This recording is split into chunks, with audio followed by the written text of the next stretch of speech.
Hello students, आज हम पढ़ेंगे लॉज ऑफ मैथमेटिकल एक्सपेक्टेशन के बारे में, जिसमें हम ये देखेंगे कि मैथमेटिकल एक्सपेक्टेशन के कौन कौन से रूल्स है या फिर बोल लो कौन कौन से लॉज है और इन लॉज का यूज करके हम न्यूमेरिकल को कैसे सॉल्व कर पाते हैं।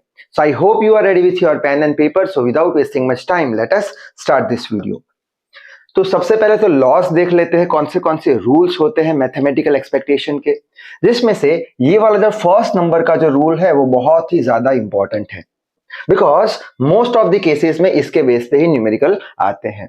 ये रूल क्या बोलता है कि ax प्लस बी की अगर हमें एक्सपेक्टेड वैल्यू चाहिए तो हम इसे e of ax plus e of b लिख सकते हैं, यानी कि सेपरेट कर दिया हमने, ये plus sign e of ax इसको दे दिया और b को e दे दिया, सेपरेट कर लिया। बाद में यहाँ पे जो a और जो b है वो हमारे क्या होंगे, कांस्टेंट्स होंगे।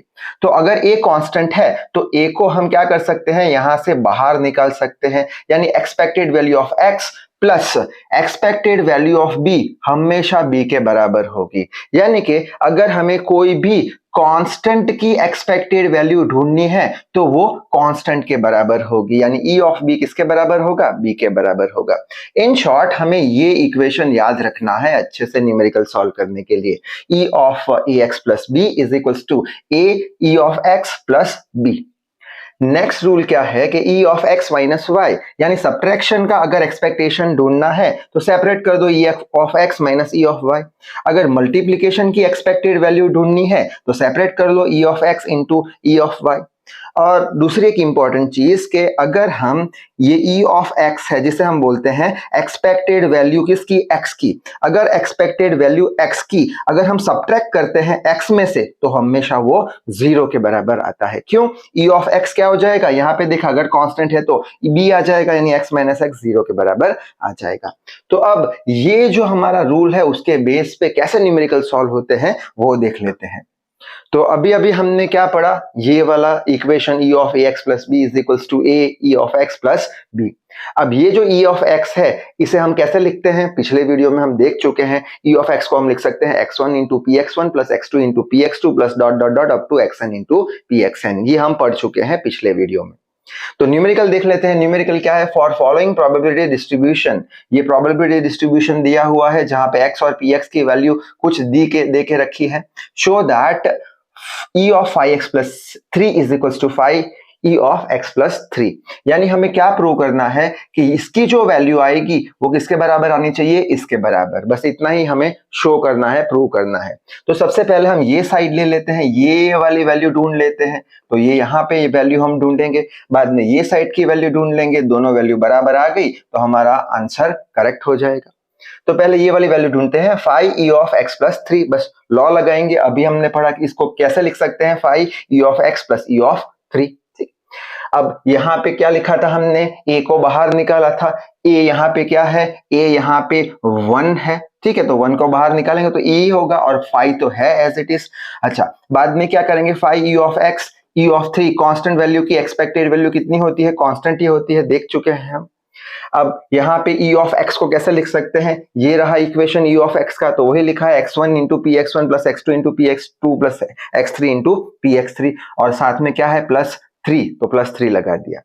बाद में x1 है हमारे पास, पी x1 है, ये रहा x1, ये रहा पी x1, ये लिख दिया यहाँ पे। x2 पी x2 की वैल्यू है 1.6, लिख लिया यहाँ पे। x3 पी x3 की वैल्यू है 2.1, लिख लिया यहाँ पे, ठीक है। तो यहाँ पे आंसर कुछ हमारा कितना आ जाएगा, 7 आ जाएगा, यानी ये साइड का आंसर हमारा 7 आया है, तो ये साइड का भी आंसर 7 आना चाहिए। अब ये साइड को सॉल्व करके देख लेते हैं, यहाँ पे सॉल्व किया है e ऑफ 5x प्लस 3। अब इसको कैसे सॉल्व करेंगे, तो उसके लिए हम यहाँ पे एक टेबल बना देंगे, एक साइड x और एक साइड px, यही टेबल कॉपी किया है, ये पूरा टेबल कॉपी कर लिया है यहाँ पे, ठीक है। अब यहाँ पे हमें क्या चाहिए, 5x प्लस 3 चाहिए, तो इक्वेशन लिख लिया 5x प्लस 3। अब ये इक्वेशन के अंदर x की वैल्यू रखते जाएंगे, पहले x की वैल्यू 0 रखी तो आंसर आया 3।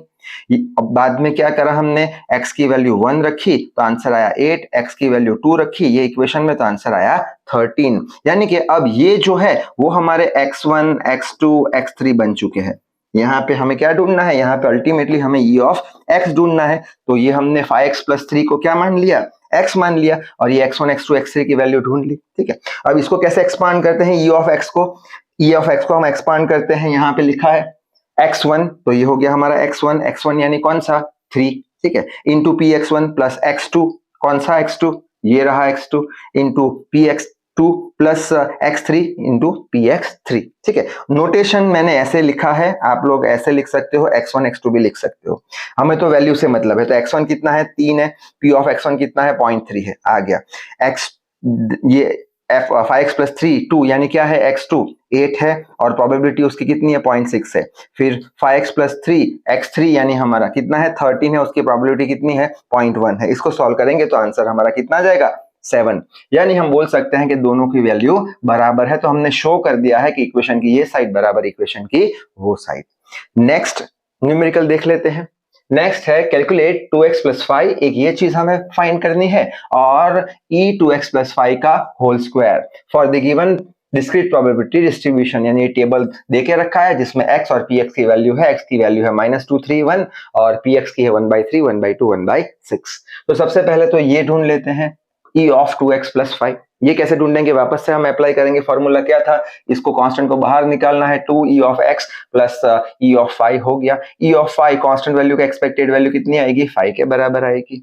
अब e ऑफ x को कैसे ढूंढते हैं हम, x1 into px1 plus x2 into px2 plus x3 into px3 और साथ में 5 लगा देंगे।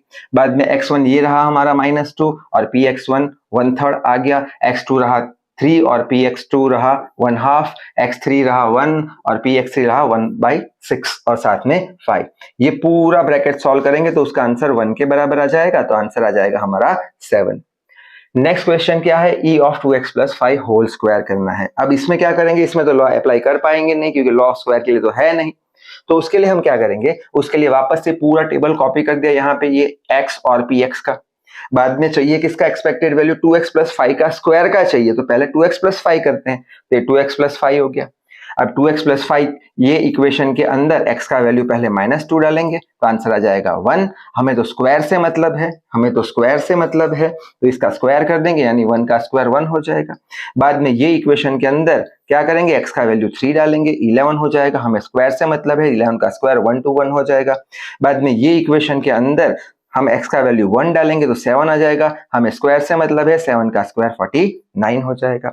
यानी कि अब ये हमारा क्या, ये कौन से थे x1 x2 x3, ठीक है, और ये क्या हो जाएगा x1 का स्क्वायर x2 का स्क्वायर और ये x3 का स्क्वायर।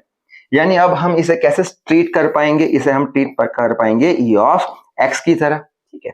अब बस अब वैल्यू रखनी है हमें, यहाँ पे x स्क्वायर है तो यहाँ पे स्क्वायर कर देंगे, तो क्या था x1 into px1 x2 into px2, लेकिन स्क्वायर है तो स्क्वायर कर देंगे, और x1 का स्क्वायर ऑलरेडी हमने ढूंढ के रखा है, कितना है x1 का स्क्वायर 1, तो यहाँ पे लिख लिया 1, उसके होने की प्रोबेबिलिटी px1 कितनी है 1/3, तो ये 1/3 यहाँ पे रख दिया, प्लस ये क्या है हमारा x2 का स्क्वायर है, x2 का स्क्वायर ये रहा 1 to 1 रख दिया, उसकी प्रोबेबिलिटी 1/2 ये आ गया। ये क्या है पूरा, ये है हमारा x3 का स्क्वायर, तो डायरेक्टली आंसर रखेंगे 49, उसकी होने की प्रोबेबिलिटी 1/6, सॉल्व करने पे आंसर कितना आ जाएगा 69। So I hope law of mathematical expectation के सारे कंसेप्ट आपके क्लियर हो चुके होंगे। तो इस वीडियो में बस इतना ही। Till then read hard, work hard. Thank you very much.